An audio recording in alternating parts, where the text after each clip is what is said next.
নামাজ পড়ছে একজন ব্যক্তি, সে আল্লাহর সাথে সরাসরি কথা বলছে, তার পাশে কথা বলা জায়েজ নেই। এমনকি নামাজরত ব্যক্তির পাশে কোরআন তেলাওয়াত করাও জায়েজ নেই। আমি কথা কি বুঝতে পারছেন?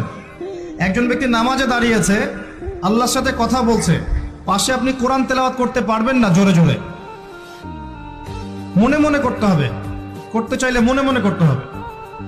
অনেক সময় মসজিদের ভিতরে দেখবেন নামাজ পড়া হচ্ছে, শোরগোল করছে। নবী সাল্লাল্লাহু আলাইহি ওয়াসাল্লাম বলেছিলেন, আখিরুজ জামানে, তিরমিজিতে আছে হাদিসটা, আখিরুজ জামানে ইসলামের নামটুকু থাকবে, ইসলামের প্রকৃত বিষয়গুলো থাকবে না। কোরআনের মাসহাফ থাকবে, যে মাসহাফ, কোরআনের মাসহাফটা থাকবে, এর শিক্ষাগুলো থাকবে না। মসজিদগুলো হবে চাকচিক্যময়, কিন্তু মসজিদ হবে হেদায়েত শূন্য। আর চতুর্থ লাইনটা আরো ভয়ঙ্কর।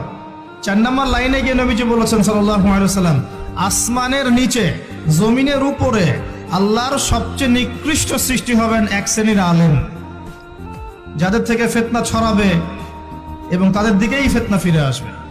তিরমিজির মধ্যে হাদিসটা আছে, যে কোনো আলেমকে জিজ্ঞাসা করেন এটা কোন শ্রেণীর আলেম, এটা বোঝার জন্য আপনার পিএইচডি করার দরকার নাই। যারা দিনকে দুনিয়ার বিনিময়ে বিক্রি করেছে, তারাই সেই শ্রেণীর আলেম।